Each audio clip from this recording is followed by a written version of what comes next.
ಓಂ ಶ್ರೀ ಗುರುಬಸವಲಿಂಗಾಯ ನಮಃ. ಎಲ್ಲರಿಗೂ ಶರಣು ಶರಣಾರ್ಥಿ. ಇಂದಿನ ಆರೋಗ್ಯ ಆಧ್ಯಾತ್ಮ ಕಾರ್ಯಕ್ರಮಕ್ಕೆ ಸ್ವಾಗತ. ನಾನು ಜಿ ಮನೋರಮಾ. ನಮ್ಮ ಭಾರತೀಯ ಸಂಸ್ಕಾರಗಳಲ್ಲೊಂದಾದ ಮುದ್ರಾ ವಿಜ್ಞಾನದ ಬಗ್ಗೆ ತಿಳಿಸ್ಕೊಡೋಕ್ಕೆ ಇವತ್ತು ನಿಮ್ಮೊಂದಿಗಿದ್ದೇನೆ. ನಾನು ಲೇಖಕಿಯೂ ಹೌದು, ವಾಗ್ಮಿಯೂ ಹೌದು, ಶಿಕ್ಷಣ ತಜ್ಞೆಯೂ ಹೌದು. ಹಲವಾರು ಪುಸ್ತಕಗಳನ್ನು ರಚಿಸಿದ್ದೀನಿ, ನೂರಾರು ಲೇಖನಗಳನ್ನು ಪತ್ರಿಕೆಗಳಿಗೆ ಬರೆದಿದ್ದೀನಿ, ಸಾವಿರಾರು ಶೈಕ್ಷಣಿಕ ಆಧ್ಯಾತ್ಮಿಕ ಉಪನ್ಯಾಸಗಳನ್ನು ಕೂಡ ಕೊಟ್ಟಿದ್ದೀನಿ. ನನಗೆ ಪ್ರವಾಸದಲ್ಲಿ ತೊಡಗೋದ್ರಲ್ಲಿ ಅತ್ಯಾಸಕ್ತಿ ಇದ್ದು ಹಲವಾರು ವಿದೇಶ ಪ್ರವಾಸಗಳನ್ನು ಕೂಡ ಕೈಗೊಂಡಿದ್ದೇನೆ.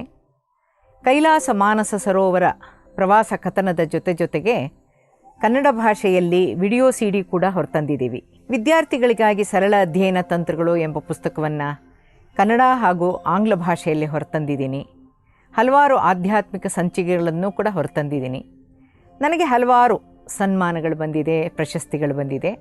ಅದರಲ್ಲಿ ಕೆಲವು ಅಖಿಲ ಭಾರತ ಪಿರಮಿಡ್ ಆಧ್ಯಾತ್ಮಿಕ ಸಂಸ್ಥೆಯಿಂದ ಧ್ಯಾನ ವಿದ್ವನ್ಮಣಿ ಮತ್ತು pyramid master of the year ಪ್ರಶಸ್ತಿ ಬಂದಿದೆ.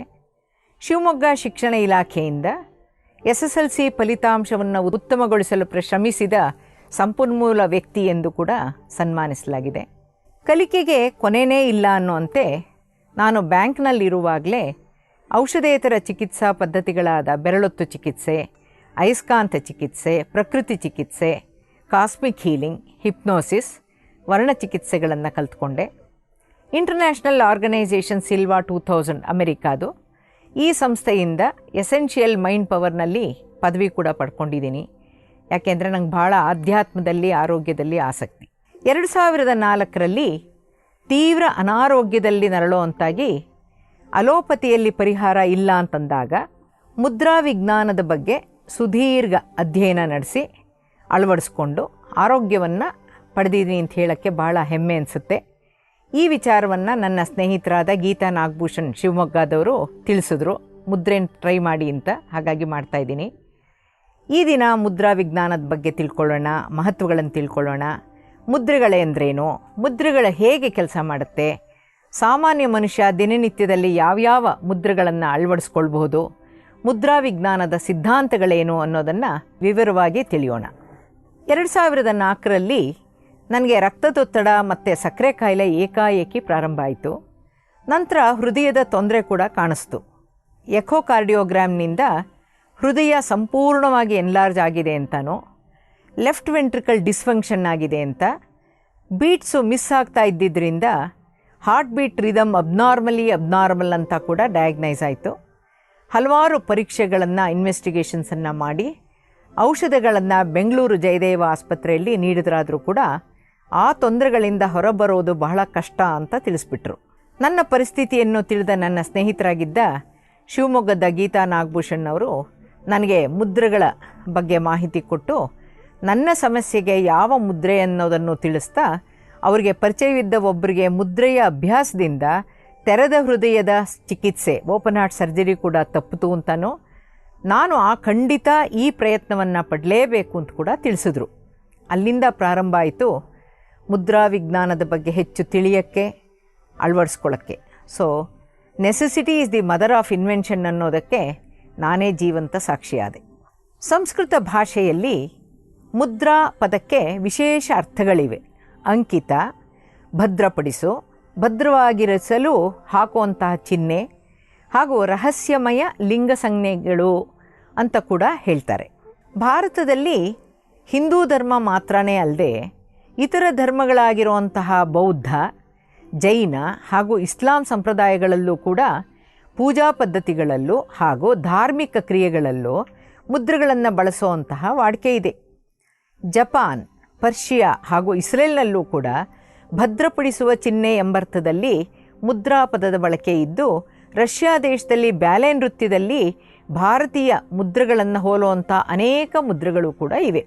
ನಮ್ಮ ಪ್ರಾಚೀನ ಋಷಿಮುನಿಗಳು, ಮಹರ್ಷಿಗಳು, ಆಧ್ಯಾತ್ಮಿಕ ವಿಜ್ಞಾನಿಗಳು ತಮ್ಮದೇ ಆದ ರೀತಿಯಲ್ಲಿ ನಡೆಸಿದ ಆಧ್ಯಾತ್ಮಿಕ ಸಂಶೋಧನೆ ಪ್ರಕಾರ ಕೈಬೆರಳುಗಳನ್ನು ವಿಶಿಷ್ಟ ವಿಧಾನದಲ್ಲಿ ಸ್ಪರ್ಶಿಸಿ, ವಿಶಿಷ್ಟ ವಿನ್ಯಾಸದಲ್ಲಿ ಮಡಚಿ ಸಂಯೋಜಿಸುವಂತಹ ಕ್ರಿಯೆಯನ್ನೇ ಮುದ್ರೆಗಳೆಂದು ಉಲ್ಲೇಖಿಸಿದ್ದಾರೆ. ನಮ್ಮ 5 ಕೈ ಬೆರಳುಗಳು ಪಂಚಭೌತಿಕ ತತ್ವಗಳಾಗಿರುವಂತಹ ಜಲ, ಪೃಥ್ವಿ, ಆಕಾಶ, ವಾಯು ಮತ್ತು ಅಗ್ನಿಯನ್ನು ಪ್ರತಿನಿಧಿಸುತ್ತೆ ಅನ್ನೋದನ್ನು ತಿಳಿಸಿದ್ದಾರೆ. ಕೈಬೆರಳುಗಳಿಂದ ಹೊರಹೊಮ್ಮುವಂತಹ ಬೇರೆ ಬೇರೆ ವಿಧವಾದ ವಿದ್ಯುತ್ ಅಯಸ್ಕಾಂತೀಯ ತರಂಗಗಳನ್ನು, ಹೊರಹೋಗ್ತಿರುವಂತಹ ಶಕ್ತಿ ಚೈತನ್ಯಗಳನ್ನು ಹಲವಾರು ಮುದ್ರೆಗಳ ಮೂಲಕ ತಡೆ ಹಿಡಿದು ದೇಹಕ್ಕೆ ಹಿಂದಿರುಗಿಸಬಹುದು ಅನ್ನೋದನ್ನು ತಿಳಿಸಿದ್ದಾರೆ. ಉದಾಹರಣೆಗೆ ಅಂಜಲಿ ಮುದ್ರೆ ಅಥವಾ ನಮಸ್ಕಾರ ಮುದ್ರೆ, ಅದನ್ನು ನೀವು ಚಿತ್ರ ನೋಡಿ ನಿಮಗೆ ಅರ್ಥ ಆಗುತ್ತೆ. ಎರಡೂ ಕೈಗಳನ್ನು ಜೋಡಿಸಿಟ್ಕೊಂಡಿದ್ದಾಗ ಪ್ರಕೃತಿಯಿಂದ ಹೇಗೆ ಬೆರಳುಗಳ ಮೂಲಕ ಎನರ್ಜಿ ಅನ್ನೋದು ಹರಿಯುತ್ತೆ, ಹೇಗೆ ಸಕಾರಾತ್ಮಕವಾಗಿ ನಮ್ಮ ಚೈತನ್ಯ ಶರೀರಗಳು ಕೂಡ ಶಕ್ತಿಯುತ ಆಗುತ್ತೆ ಅನ್ನೋದನ್ನು ಚಿತ್ರದಿಂದ ನೀವು ನೋಡ್ತಾ ಇದ್ದೀರಾ. ಯೋಗಶಾಸ್ತ್ರದಲ್ಲಿ ಮುದ್ರೆಗಳಿಗೆ ವಿಶೇಷ ಪಾತ್ರವಿದ್ದು, ಮುದ್ರೆಗಳನ್ನು ಯೋಗಾಂಗಗಳೆಂದು, ಸ್ವತಂತ್ರ ಭಾಗಗಳೆಂದು ಪರಿಗಣಿಸಿದೆ. ಅಷ್ಟಾಂಗ ಯೋಗದ ಯಮ, ನಿಯಮ 2 ಹಂತಗಳನ್ನು ಹೊರತುಪಡಿಸಿದರೆ ಮಿಕ್ಕ 6 ಹಂತಗಳಾದಂಥ ಆಸನ, ಪ್ರಾಣಾಯಾಮ, ಪ್ರತ್ಯಾಹಾರ, ಧ್ಯಾನ, ಧಾರಣ ಮತ್ತು ಸಮಾಧಿ ಕ್ರಿಯೆಗಳಲ್ಲಿ ಈ ಮುದ್ರಾ ಪ್ರಯೋಗ ಅತ್ಯಂತ ಅವಶ್ಯವಾಗಿದೆ. ಶಿವಸಂಹಿತೆ ಮತ್ತು ಘೇರಂಡ ಸಂಹಿತೆ ಗ್ರಂಥಗಳ ಆಧಾರದ ಮೇಲೆ ಹಾಗೂ ಯಂತ್ರ, ಮಂತ್ರ ಮತ್ತು ತಂತ್ರಗಳ ಭಾಗಗಳ ಜ್ಞಾನಸಾಗರಕ್ಕಿಳಿದು ಅಧ್ಯಯನ ಮಾಡಿರುವ ಮಾಹಿತಿಯಂತೆ ಸುಮಾರು ಒಟ್ಟು 729 ಸಾಂಪ್ರದಾಯಿಕ ಮುದ್ರೆಗಳಿದೆ ಅಂತನೂ, ಉಪಯೋಗಕ್ಕನುಸಾರವಾಗಿ ಆ ಮುದ್ರೆಗಳನ್ನು ಹಠಯೋಗ ಮುದ್ರೆಗಳು, ನರ್ತನ ಮುದ್ರೆಗಳು, ಪ್ರಾಣಾಯಾಮ ಮುದ್ರೆಗಳು, ಆಧ್ಯಾತ್ಮಿಕ ಮುದ್ರೆಗಳು, ಚೈತನ್ಯದಾಯಿ ಮುದ್ರೆಗಳು, ಧ್ಯಾನ ಮುದ್ರೆಗಳು, ಪೂಜಾ ಮುದ್ರೆಗಳು, ಗಾಯತ್ರಿ ಮುದ್ರೆಗಳು, ಆಗಮಶಾಸ್ತ್ರ ಮುದ್ರೆಗಳು, ನವಗ್ರಹ ಮುದ್ರೆಗಳು, ಷಟ್ಚಕ್ರ ಮುದ್ರೆಗಳು ಹಾಗೂ ಚಿಕಿತ್ಸಾ ಮುದ್ರೆಗಳು ಅಂತ ವಿಂಗಡಿಸಬಹುದಾಗಿದೆ. ಮುದ್ರಾ ವಿಜ್ಞಾನದ ನಿಯಮಗಳಂತೆ ನಮ್ಮ ಆರೋಗ್ಯದ ರಹಸ್ಯಗಳು ನಮ್ಮ ಕೈ ಬೆರಳುಗಳಲ್ಲೇ ಇದ್ದು, ಪಂಚಭೂತಗಳ ಸಮತೋಲನವನ್ನು ನೀಡುವಂತಹ ಬೆರಳುಗಳಿಂದ ವ್ಯವಸ್ಥೆಗೊಂಡಿರುವಂತಹ ಹಲವಾರು ಮುದ್ರೆಗಳ ಸತತ ಅಭ್ಯಾಸದಿಂದ ನಮ್ಮಲ್ಲಿನ ದೈಹಿಕ, ಮಾನಸಿಕ ಹಾಗೂ ಬೌದ್ಧಿಕ ಕೊರತೆಗಳನ್ನು ನಿವಾರಿಸಿಕೊಂಡು ಉತ್ತಮ ಆರೋಗ್ಯವನ್ನು ಪಡೆಯಬಹುದಾಗಿದೆ. ಭಗವಂತನ ಅತ್ಯಂತ ಉಚ್ಚತಮ ಶ್ರೇಷ್ಠ ಸೃಷ್ಟಿ ಎಂದರೆ ಮನುಷ್ಯ. ಮನುಷ್ಯನ ಕೈಗಳು ಅವನ ಚಟುವಟಿಕೆಗಳಿಗೆ ಮುಖ್ಯ ಅಂಗ ಮಾತ್ರ ಆಗಿರದೇನೆ ಅವುಗಳಿಂದ ದೇಹದ ವಿದ್ಯುತ್ ಅಯಸ್ಕಾಂತೀಯ ತರಂಗಗಳು ಹೊರಹೊಮ್ಮತಾ ಇರುತ್ತೆ. ಪ್ರತಿಯೊಂದು ಬೆರಳುಗಳಿಂದ ಬೇರೆ ಬೇರೆ ವಿಧವಾದ ವಿದ್ಯುತ್ ಅಯಸ್ಕಾಂತೀಯ ತರಂಗಗಳು ಹೊರಹೊಮ್ಮುತ್ತಿರುತ್ತವೆಂಬುದು ಆಧುನಿಕ ವಿಜ್ಞಾನವೂ ಕೂಡ ಒಪ್ಪಿ ದೃಢೀಕರಿಸಿದೆ. ಪತಂಜಲಿ ಮಹರ್ಷಿಗಳ ಪಾತಂಜಲ ಯೋಗ ಸೂತ್ರಗಳು ಹಾಗೂ ಪಾತಂಜಲ ದರ್ಶನ ಗ್ರಂಥಗಳಿಂದ ತಿಳಿಯುವಂತಹ ಅತಿ ಮುಖ್ಯವಾದ ಆಧ್ಯಾತ್ಮಿಕ ವಿಷಯಗಳೇನೆಂದರೆ, ಮಾನವನ ದೇಹ ಪಂಚಕೋಶಗಳಿಂದ ರಚಿಸಲ್ಪಟ್ಟಿರೋದು. ಭೌತಿಕ ಶರೀರ, ಪ್ರಾಣಮಯ ಶರೀರ, ಭಾವನಾತ್ಮಕ ಶರೀರ, ಮನೋಮಯ ಶರೀರ ಹಾಗೂ ಕಾರಣ ಶರೀರ. ಈ 5 ಸೂಕ್ಷ್ಮ ಶರೀರಗಳಿಂದ ನಮ್ಮ ದೇಹ ಆವರಿಸಲ್ಪಟ್ಟಿದೆ. ಇದು ಸೂಕ್ಷ್ಮ, ದೇಹ ಸ್ಥೂಲ. 2ನೇ ಅಂಶ, ಮಾನವನ ದೇಹದಲ್ಲಿರುವಂತಹ ಅಂಗಾಂಗಗಳ ಕಾರ್ಯನಿರ್ವಹಣೆಗೆ ಬೇಕಿರುವಂಥ ಶಕ್ತಿಯು ಸಪ್ತಚಕ್ರಗಳ ಮೂಲಕ ಪ್ರಕೃತಿಯಿಂದಲೇ ಲಭ್ಯ ಆಗುತ್ತೆ ಅನ್ನೋದು. ಹಾಗಾಗಿ ಎಷ್ಟೋ ಜನ ನಾವು ಪೇಪರಲ್ಲಿ ನೋಡ್ತಾ ಇರ್ತೀವಿ, ಆಹಾರವನ್ನೇ ತಗೊಳ್ಳದೆ ನೀರನ್ನೇ ಕುಡಿದೆ ಅವರು ಎಷ್ಟೋ ವರ್ಷಗಳಿಂದ ಜೀವಂತವಾಗಿದ್ದಾರೆ ಅಂತ. ಸೊ ಪ್ರಕೃತಿಯಿಂದ ನಮಗೆ ನಮ್ಮ ಷಟ್ಚಕ್ರಗಳ ಮೂಲಕ ಬರುವಂಥ ಎನರ್ಜಿನೇ ನಮ್ಮ ಆರೋಗ್ಯವನ್ನು, ಆಯುಸ್ಸನ್ನು ಕಾಪಾಡ್ತಾ ಇರುತ್ತೆ.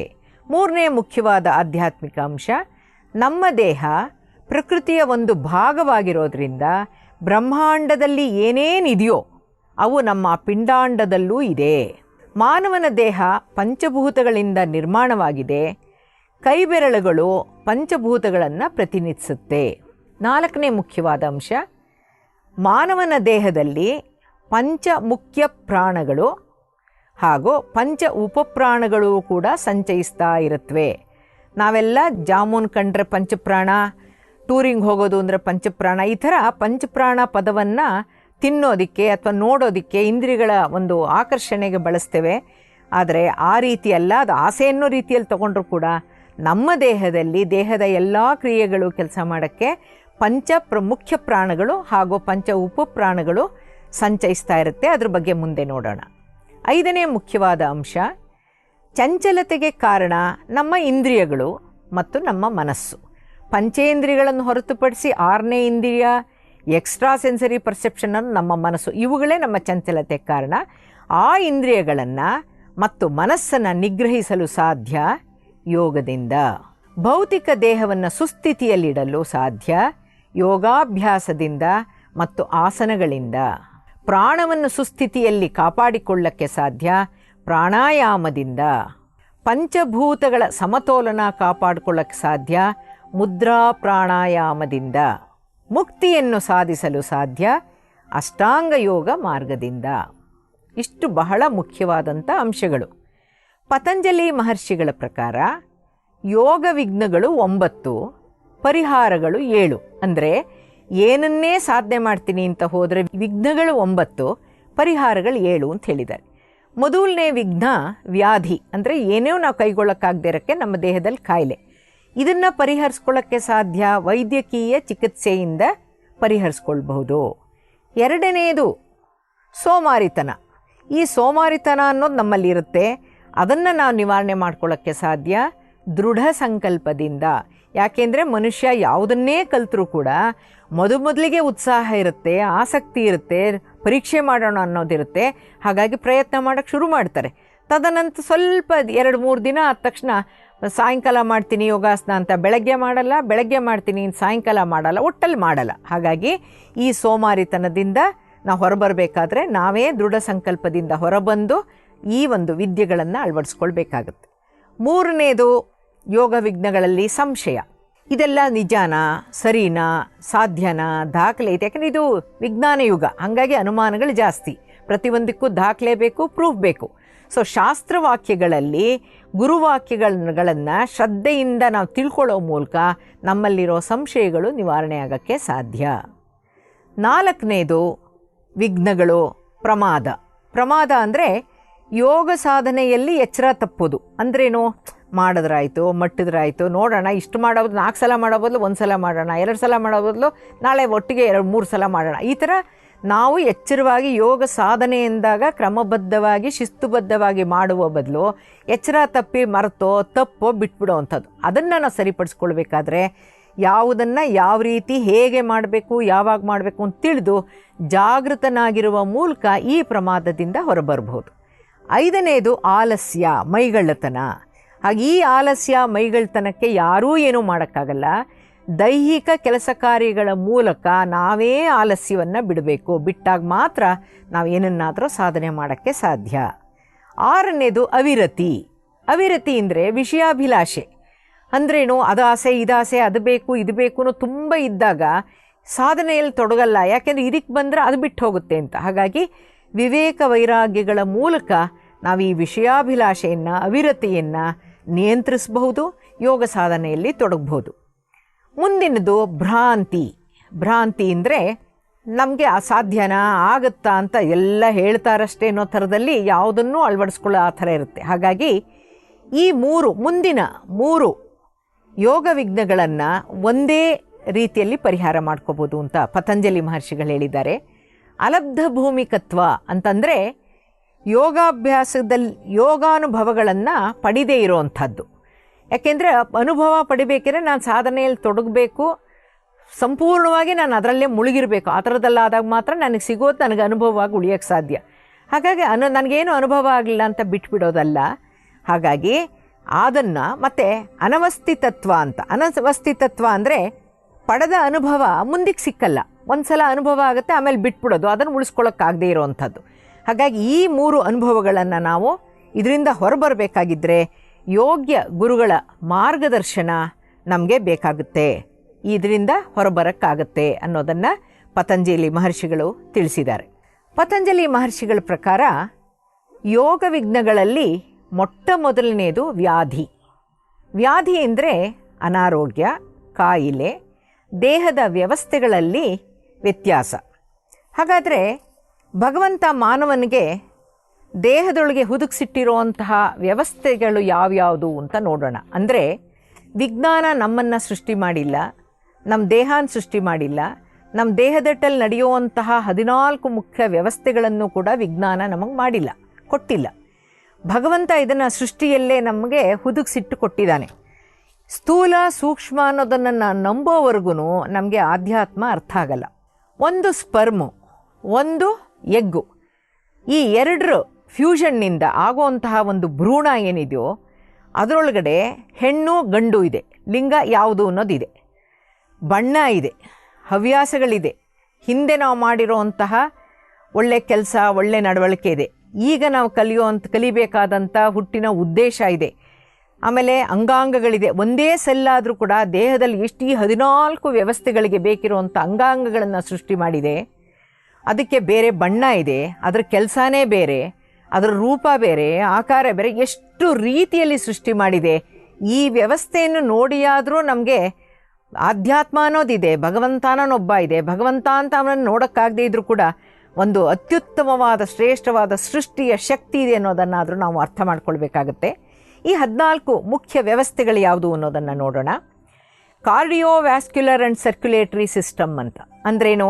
ನಮ್ಮ ಹೃದಯದ ಮೂಲಕ ದೇಹದಾದ್ಯಂತ ರಕ್ತ ಪರಿಚಲನೆ ಆಗಬೇಕು. ಇಲ್ಲಿ ಊಹಿಸೋಕ್ಕೂ ಅಸಾಧ್ಯವಾಗಿರುವಂಥ ವಿಷಯ ಏನು ಅಂದರೆ, ರಕ್ತನಾಳಗಳ ಒಟ್ಟು ಉದ್ದ 60,000 ಮೈಲಂತೆ, ಅಂದರೆ 96,560 ಕಿಲೋಮೀಟರ್ ಅಂತೆ. ಅದನ್ನು ಕಂಡುಹುಡುಕಿರೋದು ವಿಜ್ಞಾನ, ಆದರೆ ಅದನ್ನು ಸೃಷ್ಟಿ ಮಾಡಿರೋದು ಆಧ್ಯಾತ್ಮ, ಭಗವಂತ ಅಥವಾ ಸೃಷ್ಟಿಶಕ್ತಿ. ನಮ್ಮ ದೇಹದಲ್ಲಿ 5.6 ಲೀಟರ್ ರಕ್ತ ಇರುತ್ತೆ ಅಂತ ವಿಜ್ಞಾನ ಹೇಳುತ್ತೆ. ನಿರಂತರವಾಗಿ ಪಂಪು ಮಾಡ್ತಾನೇ ಇರಬೇಕಾದಂಥ ಶಕ್ತಿ ಎಲ್ಲಿಂದ ಬಂದಿದೆ? ಇದಕ್ಕೆ ಚಾಲನೆ ಕೊಟ್ಟವ್ರು ಯಾರು? ಈ ನಿಮ್ಮ ಪ್ರಶ್ನೆಗಳಿಗೆ ಉತ್ತರ ಭಗವಂತ ಅಥವಾ ಸೃಷ್ಟಿ ಅಂತ ತಗೊಳ್ಬೋದು. ಎರಡನೇ ಒಂದು ವ್ಯವಸ್ಥೆ ಸೃಷ್ಟಿಯಿಂದ ಆಗಿರುವಂಥದ್ದು ಡೈಜೆಸ್ಟಿವ್ ಸಿಸ್ಟಮ್, ಅಂದರೆ ಜೀರ್ಣಕ್ರಿಯೆಯ ವ್ಯವಸ್ಥೆ. ಮೂರನೇದು ಎಕ್ಸ್ಕ್ರೀಟರಿ ಸಿಸ್ಟಮ್, ಅಂದರೆ ನಾವೇನು ಆಹಾರವನ್ನು ತಿಂದು ಅದು ಜೀರ್ಣವಾದ ನಂತರ ಅದು ವಿಸರ್ಜನೆಗೆ ಹೋಗಬೇಕು. ಅದರಲ್ಲಿರೋ ಸತ್ವಗಳನ್ನೆಲ್ಲ ಹೀರ್ಕೊಂಡ್ಮೇಲೆ ಮಲಾಮೂತ್ರಗಳ ಮೂಲಕ ಆಚೆಗೆ ಹೋಗಬೇಕು, ಅದು ದೇಹದಲ್ಲೇ ಇಟ್ಕೊಳ್ಳೋಕ್ಕಾಗಲ್ಲ. ಆ ವ್ಯವಸ್ಥೆಯನ್ನು ಕೂಡ ಸೃಷ್ಟಿ ನಮ್ಗೆ ಕೊಟ್ಟಿದೆ. ನಾಲ್ಕನೇದು ಎಂಡೋಕ್ರೈನ್ ಸಿಸ್ಟಮ್ ಅಂತ, ದುಗ್ಧ ಗ್ರಂಥಿಗಳ ವ್ಯವಸ್ಥೆ, ಚೋದಕ ರಸಸ್ರವಿಕೆ. ನಮ್ಮಲ್ಲಿ ಸ್ಥೂಲ ದೇಹಕ್ಕೆ ಇರುವಂಥದ್ದು 7 ಶಕ್ತಿ ಕೇಂದ್ರಗಳು ಅಥವಾ ಚಕ್ರಗಳು: ಸಹಸ್ರಾರ, ಆಜ್ಞಾ, ವಿಶುದ್ಧ, ಅನಾಹತ, ಮಣಿಪುರ, ಸ್ವಾಧಿಷ್ಠಾನ, ಮೂಲಾಧಾರ. ಇವೆಲ್ಲ ಕಣ್ಣಿಗೆ ಕಾಣದೇ ಇರೋ ಥರ ಸೂಕ್ಷ್ಮ ರೀತಿಯಲ್ಲಿದೆ. ಈ ಚಕ್ರಗಳ ಕಾರ್ಯಕ್ಷಮತೆಯಿಂದ ನಮ್ಮ ದೇಹಕ್ಕೆ ಬೇಕಾಗಿರೋ ಹಾರ್ಮೋನ್ಸ್ ಅಂತ ಏನು ಹೇಳ್ತೀವೋ, ಚೋದಕಗಳು ಅಂತ ಏನು ಹೇಳ್ತೀವೋ, ಅವನ್ನೆಲ್ಲ ಈ ಚಕ್ರಗಳಿಂದ ಉತ್ಪತ್ತಿಯ ಅಂಗಗಳಿಗೆ ಹೋಗಿ ಅಂಗಗಳ ಮೂಲಕ ನಮ್ಗೆ ಉತ್ಪತ್ತಿ ಆಗುತ್ತೆ. ಅದನ್ನೇ ಎಂಡೋಕ್ರೈನ್ ಸಿಸ್ಟಮ್ ಅಂತ ಹೇಳೋದು. ನೆಕ್ಸ್ಟು ಎಕ್ಸೋಕ್ರೈನ್ ಸಿಸ್ಟಮ್ ಅಂತ, ಅಂದರೆ ನಿರುಪಯುಕ್ತ ಸತ್ತ ಜೀವಕಣಗಳು, ವಿಷ ಪದಾರ್ಥಗಳನ್ನು ಹೊರಹಾಕೋದು. ಯಾವುದ್ರ ಮೂಲಕ? ಚರ್ಮದ ಮೂಲಕ, ಕೂದಲು, ಉಗುರು ಹಾಗೂ ಬೆವರು. ಆರನೇದು ಲಿಂಫ್ಯಾಟಿಕ್ ಸಿಸ್ಟಮ್ ಅಂತ. ನಮ್ಮಲ್ಲಿ ಲಿಂಫ್ ಗ್ರಂಥಿಗಳು, ಲಿಂಫ್ ಗ್ಲ್ಯಾಂಡ್ಸ್ ಅಂತ ಇರುತ್ತವೆ. ಅವು ದೇಹದಲ್ಲಿ ಯಾವುದೇ ಒಂದು ಅಂಗಾಂಗಗಳಿಗೆ ಏನಾರು ಇನ್ಫೆಕ್ಷನ್ ಆಗೋ ಥರ, ಸೋಂಕು ತಗಲೋ ಥರ ಇದ್ದರೆ ಅಂಗಾಂಗಗಳು ಹಾಳಾಗದಂತೆ ಈ ಲಿಂಫ್ ಗ್ಲ್ಯಾಂಡ್ಸ್ ಕಾಪಾಡಿಕೊಂಡು ಅದನ್ನೆಲ್ಲ ಅವು ಹೀರ್ಕೊಂಡು ಲಿಂಫ್ ಗ್ರಂಥಿಗಳ ಮೂಲಕ ದೇಹದಲ್ಲಿರೋ ಅಂಥನ ಒಳಚರಂಡಿಯ ಥರ ಕೆಲಸ ಮಾಡುತ್ತೆ ಈ ಲಿಂಫ್ ಸಿಸ್ಟಮ್. ಹಾಗಾಗಿ ಅತಿ ಮುಖ್ಯವಾದ ಆರೋಗ್ಯಕ್ಕೆ ಬೇಕಿರುವಂಥದ್ದು ಈ lymph gland system. Immune system 7ನೇದು ರೋಗ ನಿರೋಧಕ ವ್ಯವಸ್ಥೆ. ದೇಹದಲ್ಲಿ ಕ್ಯಾನ್ಸರ್ನಿಂದ ಹಿಡಿದು ಎಲ್ಲ ಕ್ರಿಮಿಗಳು ನಮ್ಮಲ್ಲಿದೆ, ಎಲ್ಲ ಸೆಲ್ಸು ನಮ್ಮಲ್ಲಿದೆ. ನಮ್ಮ ದೇಹ ಯಾವಾಗ ನಮ್ಮ ಒಂದು ರೋಗ ನಿರೋಧಕ ಶಕ್ತಿಯನ್ನು ಕಳ್ಕೊಂಡ್ಬಿಡುತ್ತೋ ಆಗ ಅವೆಲ್ಲ ನಮ್ಮ ಮೇಲೆ ಆಕ್ರಮಣಕ್ಕೆ ಮುಂದಾಗುತ್ತೆ. ಹಾಗಾಗಿ ರೋಗ ನಿರೋಧಕ ವ್ಯವಸ್ಥೆ ಕೂಡ ನಮ್ಮಲ್ಲಿದೆ. ಹಾಗಾಗಿ ಮನೆಯಲ್ಲೇ ಒಬ್ಬರು ಈ ಅಂಟು ಜಾಡಿದವ್ರು ಇದ್ದರೂ ಕೂಡ ನಮಗೆ ಬರಲ್ಲ, ಅವ್ರಿಗೆ ಮಾತ್ರ ಬಂದಿದೆ. ಯಾಕೆಂದರೆ ನನ್ನಲ್ಲಿ ರೋಗ ನಿರೋಧಕ ಶಕ್ತಿ ಇದೆ. ಆ ಶಕ್ತಿನ ತುಂಬಿರೋರು ಯಾರು? 8ನೇದು ಮಸ್ಕ್ಯುಲಾರ್ ಸಿಸ್ಟಮ್. 640 ಮಾಂಸಖಂಡಗಳ ಮೂಲಕ ಚಲನಾ ವ್ಯವಸ್ಥೆ ಇದೆ. ಬರೀ ಮೂಳೆ ಇದ್ದರೆ ನಾವು ಕೂತ್ಕೊಳ್ಳೋಕ್ಕಾಗಲ್ಲ, ನಿಂತ್ಕೊಳ್ಳೋಕ್ಕಾಗಲ್ಲ. ಮೂಳೆನ ಮುಚ್ಚಿರೋ ಅಂಥ ಮಾಂಸಖಂಡಗಳ ವ್ಯವಸ್ಥೆ ಇದೆ. ಅದರಲ್ಲಿ ಒಂದು ರೂಪ ಇದೆ, ಮೆತ್ತಗಿರಿದೆ, ಸ್ಪರ್ಶದಲ್ಲಿದೆ. ಹಾಗಾಗಿ ನಾವು ಓಡಾಡಬೇಕಾಗಿದ್ದರೆ ಬರೀ ಮೂಳೆಗೂ ಸವಿಯೋ ಹಾಗಿಲ್ಲ. ಒಂದು ಅಂಗಾನ ಇನ್ನೊಂದು ಅಂಗಾನ, ಒಂದು ಮೂಳೆನ ಇನ್ನೊಂದು ಮೂಳೆಗೆಲ್ಲ ಅಂಟಿಸಿ ಅದನ್ನು ಸಾಫ್ಟಾಗಿ ಇಟ್ಟಿರೋ ಅಂಥದ್ದೇನೆ ಈ ಮಾಂಸಖಂಡಗಳ ವ್ಯವಸ್ಥೆ. 9ನೇದು ಸ್ಕೆಲಿಟಲ್ ಸಿಸ್ಟಮ್ ಅಂತ. 206 ಮೂಳೆಗಳ ಮೂಲಕ ದೇಹಕ್ಕೆ ಮತ್ತು ಅಂಗಾಂಗಗಳಿಗೆ ರಕ್ಷಣಾ ವ್ಯವಸ್ಥೆ. ಹೃದಯ ಬಹಳ ಸೂಕ್ಷ್ಮವಾಗಿರುವಂಥ ಒಂದು ಮುಖ್ಯವಾದ ಅಂಗ. ಮಿದುಳು ಅದೇ ರೀತಿ ದೇಹದಲ್ಲಿ ಬಹಳ ಮುಖ್ಯವಾದ ಸೂಕ್ಷ್ಮ ಅಂಗ. ಅದಕ್ಕೆ ಅವ್ರು ಪೆಟ್ಟು ಬೀಳ್ದಂಗೆ ತಲೆಯ ಚಿಪ್ಪು ಎಷ್ಟು ಗಟ್ಟಿಯಾಗಿದೆ, ಬಿದ್ದರೂ ಏಟಾದರೂ ಮೆದುಳಿಗೆ ಏನಾಗಬಾರ್ದು ಅಂತ ಒಂದು ರಕ್ಷಣೆ ಮೂಳೆಗಳು. ಅದೇ ತರಹ ನಮ್ಮ ಹೃದಯಕ್ಕೆ ಈ ಮೂಳೆಗಳ ಕವಚ, ಒಂದು ಲಂಗ್ ಸಿಸ್ಟಮ್ಮು ಇಂಪಾರ್ಟೆಂಟು. ಅದನ್ನೆಲ್ಲ ಮುಚ್ಚಿ ಅದಕ್ಕೆ ಹೊರಗಡೆ ಇರೋವಂಥ ಮೂಳೆಯ ವ್ಯವಸ್ಥೆ ಏನಿದೆಯೋ ಅದು ಆ ಅಂಗಾಂಗಗಳನ್ನು ಸದೃಢವಾಗಿ, ಆರೋಗ್ಯವಾಗಿ, ಅಪಾಯದಿಂದ ದೂರಕ್ಕೆ ಕಾಪಾಡುವಂಥದ್ದು. ಇದೇ ಸ್ಕೆಲಿಟಲ್ ಸಿಸ್ಟಮ್ಮು, ಇದೇ ರಕ್ಷಣಾ ವ್ಯವಸ್ಥೆ. 10ನೇದು ನರ್ವಸ್ ಸಿಸ್ಟಮ್. ಇಂದ್ರಿಯಗಳಿಂದ ಮಾಹಿತಿ ಸಂಗ್ರಹಿಸುವ ಮತ್ತು ಇಂದ್ರಿಯಗಳಿಗೆ ಸಂವೇದನೆಯನ್ನು ರವಾನಿಸುವಂತಹ ನರಮಂಡಲ ವ್ಯವಸ್ಥೆ. ಇದು ಅರ್ಥ ಆಗಬೇಕಾದ್ರೆ, ನಾವೇನೋ ಕೂತ್ಕೊಂಡು ಕೆಲಸ ಮಾಡ್ತಿರುವಾಗ ಒಂದು ಸೊಳ್ಳೆ ಕಚ್ಚುತ್ತೆ. ಕಚ್ಚಿದ ತಕ್ಷಣ ಅದು ಸೊಳ್ಳೆನೇ ಕಚ್ಚಿದೆ ಅಂತ ನನಗೆ ಅರ್ಥ ಆಗುತ್ತೆ, ನನ್ನ ಮೆದುಳಿಗೆ ಗೊತ್ತಾಗುತ್ತೆ. ನಾನು ಅಲ್ಲಾಡಿದ್ರೆ ಸೊಳ್ಳೆ ಹಾರೋಗುತ್ತೆ ಅಂತ ಚೂರೂ ಅಲ್ಲಾಡಿಸ್ದೆ, ಕೈ ಮಾತ್ರ ಸೂಕ್ಷ್ಮತರವಾಗಿ ಹೋಗಿ ಅದನ್ನು ಪಟ್ಟಂತ ಕರೆಕ್ಟಾಗಿ ತಲೆನೂ ಅಲ್ಲಾಡಿಸ್ದೆ ನಾವು ಹೊಡಿತೀವಿ. ಹಾಗಾದರೆ ಸೊಳ್ಳೆ ಕೂತಾಗ ನನ್ನ ಮೆದುಳಿಗೆ ಒಂದು ಸಂವೇದನೆ ಹೋಗುತ್ತೆ. ಕೈ ಎತ್ತು ಅಂತ ನನಗೊಂದು ಸಂವೇದನೆ ಹೇಳುತ್ತೆ. ಬ್ಯಾಟ್ ಏನಾರು ಹತ್ತಿರ ಇಟ್ಕೊಂಡಿದ್ರೆ ಬ್ಯಾಟ್ ಇದೆಯಲ್ಲ ಹೊಡಿ ಅಂತ ನನಗೊಂದು ಸಂವೇದನೆ ಕಳಿಸುತ್ತೆ. ಸೊ ಪ್ರತಿ ಒಂದೊಂದು ಸಂವೇದನೆ ಕೂಡ ನನಗೊಂದು ಚಿಂತನೆ, ನನಗೊಂದು ಸೂಚನೆ, ನನಗೊಂದು ಸಲಹೆ. ಅದೆಲ್ಲಿಂದ ಬರ್ತಿದೆ? ಮಿದುಳಿಂದ ಬರ್ತಾ ಇದೆ. ಹಾಗಾಗಿ ನಮ್ಮ ದೇಹದಲ್ಲಿ ಏನೇ ಆದರೂ ಕೂಡ, ಎಲ್ಲಿ ಏನೇ ಆದರೂ, ಒಂದು ಪೆಟ್ಟಾದರೂ ಅಥವಾ ಒಂದು ಸಂತೋಷ ಆದರೂ, ಒಂದು ದುಃಖ ಆದರೂ, ಅದು ಅಂಗಾಂಗಗಳ ಮೂಲಕ, ಭಾವನೆಗಳ ಮೂಲಕ, ನಮ್ಮ ಒಂದು ನಗು ಇರ್ಬೋದು, ಅಳು ಇರ್ಬೋದು, ದುಃಖ ಇರ್ಬೋದು, ಚಪ್ಪಾಳೆ ಇರ್ಬೋದು, ಅಥವಾ ಆಶ್ಚರ್ಯ ಸೂಚನೆ, ಏನೇ ಮಾಡಬೇಕಾದ್ರೂ ಇದಿಷ್ಟೂ ಕೂಡ ನಮ್ಮ ಸ್ಟಿಮ್ಯುಲೈ ಆ್ಯಂಡ್ ರೆಸ್ಪಾನ್ಸ್ ಅಂತ SR ಬಾಂಡ್ ಥಿಯರಿ ಅಂತ ಮಿದುಳಿಂದ ದೇಹಕ್ಕೆ, ದೇಹದಿಂದ ಮಿದುಳಿಗೆ, ಇಂದ್ರಿಯಗಳಿಂದ ಮಿದುಳಿಗೆ, ಮಿದುಳಿಂದ ಇಂದ್ರಿಯಗಳಿಗೆ, ದೇಹಕ್ಕೆ, ಇವಕ್ಕೆ ಸಂವೇದನಾ ಒಂದು ಮೆಸೇಜ್ ಸಿಸ್ಟಮ್ ಈಗೊಂದು ಏನಿದೆಯೋ ಅದನ್ನೇ ನರಮಂಡಲ ಅಂತ ಹೇಳುವಂಥದ್ದು. ಇದು ನರಮಂಡಲದ ವ್ಯವಸ್ಥೆ ಇಡೀ ದೇಹದಲ್ಲಿ ಪ್ರತಿಯೊಂದು ಜಾಗದಲ್ಲೂ ಇದೆ. 11ನೇದು ರಿಪ್ರೊಡಕ್ಟಿವ್ ಸಿಸ್ಟಮ್ ಅಂತ. ಅಂದ್ರೇನು? ಸಂತಾನೋತ್ಪತ್ತಿಯ ವ್ಯವಸ್ಥೆ ಅಂತ. ನಮ್ಮ ದೇಹದಲ್ಲಿ ಏನೇನು ಅಂಗಾಂಗಗಳಿದೆಯೋ ರಿಪ್ರೊಡಕ್ಷನ್ಗೆ ಸಂಬಂಧಪಟ್ಟಿದ್ದಂತೆ ಅವೆಲ್ಲ ಗಂಡಿನಲ್ಲೂ ಇರುತ್ತೆ, ಹೆಣ್ಣಿನಲ್ಲೂ ಇರುತ್ತೆ. ಕೆಲವು ವಿಚಾರಗಳಲ್ಲಿ ಮಾತ್ರ ವ್ಯತ್ಯಾಸ ಇರುತ್ತೆ. ಯಾಕೆಂದರೆ ಅದು ಸ್ಪರ್ಮ್ ಉತ್ಪತ್ತಿಗೆ ಅದು ಕಾರಣವಾಗಿರುತ್ತೆ, ನಮ್ಮಲ್ಲಿ ಎಗ್ ಉತ್ಪತ್ತಿಗಾಗಿರುತ್ತೆ, ಅದಕ್ಕೆ ಹೊಂದೋ ಅಂಥ ಅಂಗಾಂಗಗಳು ಕೊಟ್ಟಿರುತ್ತೆ. ಹಾಗಾಗಿ ಇವತ್ತಿನ ದಿವಸ ಈ ಒಂದು ವಿಜ್ಞಾನ ಯುಗದಲ್ಲಿ, ಕಂಪ್ಯೂಟರ್ ಯುಗದಲ್ಲಿ ಈ ಒಂದು ಸಂತಾನೋತ್ಪತ್ತಿಗೆ ಹಲವಾರು ಸಮಸ್ಯೆಗಳು ಬಂದಿದೆ, ಇವತ್ತು ಆಗದೇ ಇರೋವಂಥದ್ದು. ಹಾಗಾಗಿ ಮೊಬೈಲ್ ಜಾಸ್ತಿ ಉಪಯೋಗಿಸ್ಬಾರ್ದು, ಲ್ಯಾಪ್ಟಾಪ್ ಉಪಯೋಗಿಸ್ಬಾರ್ದು ಅಂತ. ಅಂದರೆ ನಮ್ಮಲ್ಲಿ ವಿಜ್ಞಾನ ಮುಂದುವರೆದು ನಾವೇನೊಂದು ಯಂತ್ರಗಳನ್ನು ಬಳಸ್ತಾ ಇದ್ದೀವೋ ಅಥವಾ ಯಾವ ಒಂದು ತಂತ್ರಗಳನ್ನು ಉಪಯೋಗಿಸ್ತಿದ್ದೀವೋ ಅವು ನಮ್ಮ ಈ ಸಂತಾನೋತ್ಪತ್ತಿಯ ವ್ಯವಸ್ಥೆಗೆ ಅಡ್ಡಿ ಆಗ್ತಾ ಇದೆ, ತೊಂದರೆ ಆಗ್ತಾ ಇದೆ. ಅದರ ಸಹಜವಾಗಿ ಏನೊಂದು ಶಕ್ತಿ ಇದೆಯೋ ಅದಕ್ಕೆ ಧಕ್ಕೆ ಬಂದಿದೆ. ಹಾಗಾಗಿ ಅದಕ್ಕೆ ರಿಪೇರಿ ಮಾಡೋ ಅಂಥಕ್ಕಾಗ್ತಾ ಇಲ್ಲ. ಈ ಸಂತಾನೋತ್ಪತ್ತಿಯ ವ್ಯವಸ್ಥೆಗೆ ಏನೇ ಡ್ಯಾಮೇಜ್ ಆಗಿದ್ದರೆ ಅದನ್ನು ನಾವು ಸರಿಪಡಿಸೋಕ್ಕೆ ಕಷ್ಟ ಆಗ್ತಾ ಇದೆ ಈಗ. ರೆಸ್ಪಿರೇಟರಿ ಸಿಸ್ಟಮ್ 12ನೇದು. ಶ್ವಾಸಕೋಶದ ಮೂಲಕ ಉಸಿರಾಟದ ವ್ಯವಸ್ಥೆ. ಪ್ರಾಣ, ಉಸಿರು ಅಂದರೆ ಪ್ರಾಣ, ಪ್ರಾಣ ಅಂದರೆ ಉಸಿರು. ಹಾಗಾಗಿ ನಾನು ಬದುಕಿರಬೇಕು ಅಂದರೆ ನನ್ನಲ್ಲಿ ಒಂದು ಉಸಿರಾಟದ ವ್ಯವಸ್ಥೆ ನಿರಂತರವಾಗಿ ಜನ್ಮ ತಾಳಿದ ಗಳಿಗೆಯಿಂದ ನಡೀತಿರುತ್ತೆ. ಈ ಉಸಿರಿಗೂ ಪ್ರಾಣಕ್ಕೂ ಸಂಬಂಧ ಇದೆ. ಒಂದು ಸಣ್ಣ ಉದಾಹರಣೆಯನ್ನು ಕೊಡೋಕ್ಕೆ ಇಷ್ಟಪಡ್ತೀನಿ. ಸಣ್ಣ ಮಗುವಿನ ಜನನ ಆದ ತಕ್ಷಣ ಆ ಮಗು ಅಳಲ್ಲ. ತಕ್ಷಣ ಆ ಮಗುವಿನ 2 ಕಾಲುಗಳನ್ನು ಹಿಡಿದು ಡಾಕ್ಟರ್ಗಳ ಮೇಲೆ ಹಿಡ್ಕೊಂಡು ಅದಕ್ಕೆ ಹಿಪ್ಸ್ ಮೇಲೆ ಅಥವಾ ಬೆನ್ನಿನ ಮೇಲೆ ಪಟ ಪಟ ಪಟ ಅಂತ ಹೊಡಿತಾರೆ. ಹೊಡೆದ ತಕ್ಷಣ ಅಳಕ್ಕೆ ಶುರುವಾಗುತ್ತೆ. ಅದು ಯಾಕೆ ಅಳಕ್ಕೆ ಶುರುವಾಗುತ್ತೆ ಅಂದರೆ ಉಸಿರು ತೊಗೊಳ್ಳದೇ ಇರೋದ್ರಿಂದ ಅದರಲ್ಲಿ ಪ್ರಾಣ ಇನ್ನೂ ಶುರುವಾಗಿಲ್ಲ. ಹಾಗಾಗಿ ಅದು ಅಳಲ್ಲ. ಅಳಿತು ಅಂದರೆ ಅಂತ ತೊಗೊಂಡ ಮೇಲೆ ಉಸಿರು ಬಿಡಬೇಕಾಗಿರೋದ್ರಿಂದ ಉಸಿರು ಒಳಗಡೆ ತೊಗೊಂಡು ಉಸಿರನ್ನ ಆಚೆ ಬಿಡುವಂಥದ್ದು. ಹಾಗಾಗಿ ಈ ರೆಸ್ಪಿರೇಟರಿ ಸಿಸ್ಟಮ್ ಅನ್ನೋದು ಮನುಷ್ಯ ಜೀವಿ ಅಂತ ಗುರುತಾದಾಗಲಿಂದ ಉಸಿರಾಟಕ್ಕೆ ಚಾಲನೆ ಕೊಟ್ಟಿರೋವಂಥದ್ದು. ಗಿಡ ಮರಗಳು ಕೂಡ ಉಸಿರಾಡುತ್ತೆ, ಪ್ರಾಣಿಗಳು ಕೂಡ ಉಸಿರಾಡುತ್ತೆ, ಮನುಷ್ಯರು ಕೂಡ ನಾವು ಉಸಿರಾಡ್ತೀವಿ. ಹಾಗಾಗಿ ಈ ಉಸಿರಿಲ್ಲದೆ ಜೀವ ಅನ್ನೋದಿಲ್ಲ, ಬದುಕಿದೆ ಸತ್ತಿದೆ ಅನ್ನೋದಕ್ಕೆ ನಾವು ಕಂಡು ಹುಡ್ಕೋದೆ ಉಸಿರಾಟದ ಮೂಲಕ. ಹಾಗಾಗಿ ಪ್ರಾಣ ಇರೋವರೆಗೂ, ಉಸಿರು ಇರೋವರೆಗೂ ನಾವು ಜೀವಂತ, ಇಲ್ಲದೇ ಇದ್ದರೆ ನಾವು ಮರಣ ಅಥವಾ ನಾವೊಂದು ಶವವಾಗಿಬಿಡ್ತೀವಿ. ಇಂತಹ ಒಂದು ಅದ್ಭುತವಾದ ಒಂದು ವ್ಯವಸ್ಥೆ ಸೃಷ್ಟಿಯಿಂದ ನಮಗೆ ಸಿಕ್ಕಿದೆ ಅಂತಂದರೆ ನಾವು ದೇವರಿಲ್ಲ ಅಂತ ಹೆಂಗೆ ಹೇಳೋಣ, ಭಗವಂತ ಇಲ್ಲ ಅಂತ ಹೆಂಗೆ ಹೇಳೋಣ, ಸೃಷ್ಟಿ ಅನ್ನೋದು ಇದೇ ಇಲ್ಲ ಅಂತ ಹೆಂಗೆ ಹೇಳೋಣ. 13ನೇದು ಬಯೋಕೆಮಿಕಲ್ ಲ್ಯಾಬೊರೇಟ್ರಿ. ಲಿವರ್ ಅನ್ನೋದು, ಯಕೃತ್ ಅನ್ನೋದು ನಮ್ಮ ದೇಹದ ಬಲಭಾಗದಲ್ಲಿರುತ್ತೆ. ನಮ್ಮ ದೇಹಕ್ಕೆ ಹಲವಾರು ಕೆಮಿಕಲ್ಸ್ ಬೇಕಾಗ್ತಾ ಇರುತ್ತೆ. ದೇಹಕ್ಕೆ ಅವಶ್ಯವಿರುವಂತಹ ಜೈವಿಕ ಅಂದರೆ ಬಯೋಕೆಮಿಕಲ್ಸನ್ನು ಯಕೃತ್ ತಯಾರಿಸುತ್ತೆ. ನನಗಿವಾಗ ಏಟು ತಗಲಿಸ್ಕೊಂಡಿದ್ದೀನಿ, ನೋವಾಗಿದೆ ನನಗೆ, ತಕ್ಷಣ ನಾನು ಕಡಿಮೆ ಆಗಬೇಕು ಅಂತಂದರೆ ನನಗೆ ನೋವಾದ ತಕ್ಷಣ ನರ್ವಸ್ ಸಿಸ್ಟಮಲ್ಲಿ ಹೇಳಿದೆ ನಾನು, ಕಾಲಿನಿಂದ ಹಿಡಿದು ಎಲ್ಲಿ ನೋವಾಯಿತು ಅಲ್ಲಿಂದ ಬ್ರೈನಿಗೊಂದು ಸಂವೇದನೆ ಹೋಗುತ್ತೆ, ಒಂದು ಮೆಸೇಜ್ ಹೋಗುತ್ತೆ, ಏನಂತ ಏಟಾಗಿದೆ. ತಕ್ಷಣ ಮೆದುಳು ದುಗ್ಧ ಗ್ರಂಥಿಗಳಿಗೆ ಹೇಳಿದ್ನಲ್ಲ, ಹಾಗಾಗಿ ನಮ್ಮ ಲಿವರ್ಗೂ ಹೇಳುತ್ತೆ. ತಕ್ಷಣ ಅದು ಎಂಡಾರ್ಫಿನ್ ಅಂತ ಒಂದು ಕೆಮಿಕಲ್ನ ಉತ್ಪತ್ತಿ ಮಾಡಿ ರಕ್ತಕ್ಕೆ ಸುರಿಸುತ್ತೆ. ಆ ರಕ್ತ ಹರ್ಕೊಂಡು ಹೋಗುವಾಗ ಆ ಜಾಗಕ್ಕೆ ಹೋಗಿ ಆ ಎಂಡಾರ್ಫಿನ್ ತಗಲಿದ ತಕ್ಷಣವೇ ಆ ನೋವಾಗಿರೋದನ್ನು ನಿವಾರಣೆ ಮಾಡುತ್ತೆ.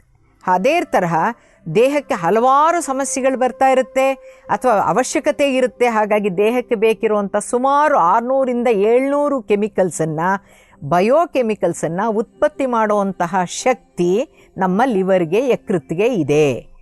ಒಂದು ನಮ್ಮ ದೇಹದಲ್ಲಿ ಉತ್ಪತ್ತಿಯಾಗುವಂಥ ಕೆಮಿಕಲ್ಸನ್ನೇ ನಾನು ಬಿಲ್ಡಿಂಗ್ ರೂಪದಲ್ಲಿ ಒಂದು ಕಟ್ಟಿ ಅದರಲ್ಲಿ ಈ ಎಲ್ಲ ಕೆಮಿಕಲ್ಸನ್ನು ಉತ್ಪತ್ತಿ ಮಾಡ್ತೀನಿ ಅಂದರೆ ವಿಧಾನಸೌಧ ಸಾಲಲ್ಲ.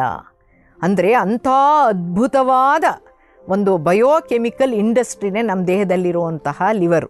ಒಬ್ಬ ವ್ಯಕ್ತಿ ಒಂದು ವೇಳೆ ವಿಷ ಕುಡಿದ್ಬಿಟ್ಟಿದ್ದಾನೆ ಅಂತಂದರೆ ತಕ್ಷಣ ಲಿವರು ಅವನು ಕುಡಿದಿರೋ ಅಂಥದ್ದು ವಿಷ ಅವನ ಬ್ರೈನಿಗೆ ಹೋಗಬಾರ್ದು ಅಂತ ತಕ್ಷಣ ಲಿವರು ರೆಡಿಯಾಗಿ ಅದನ್ನು ಹೊರ ಹಾಕೋ ಥರ ಕೆಮಿಕಲ್ಸನ್ನು ಉತ್ಪತ್ತಿ ಮಾಡಿ ಇತ್ಲಾಗ ವಾಂತಿ, ಇತ್ಲಾಗೆ ಬೇದಿ, ಈ ಥರ ಏನಾರೋ ಒಂದು ಮಾಡಿ ಅದನ್ನು ಹೊರ ಹಾಕೋಕ್ಕೆ ಟ್ರೈ ಮಾಡುತ್ತೆ. ಹಾಗಾಗಿ ಪ್ರಾಣ ಅನ್ನೋದು ಸುಲಭವಾಗಿ ಕಳ್ಕೊಳ್ಳೋಕ್ಕೆ ಬಿಡಲ್ಲ. ಅದು ಹೋರಾಡಿ ಮರಣ ಹೊಂದಬೇಕು, ಹೋರಾಡಿ ಪ್ರಾಣ ಬಿಡಬೇಕು, ಬಿಡೋದಿಲ್ಲ. ಲಿವರು ಅಂಥ ಒಂದು ಮುಖ್ಯವಾದ ಕೆಲಸವನ್ನು ಮಾಡುತ್ತೆ.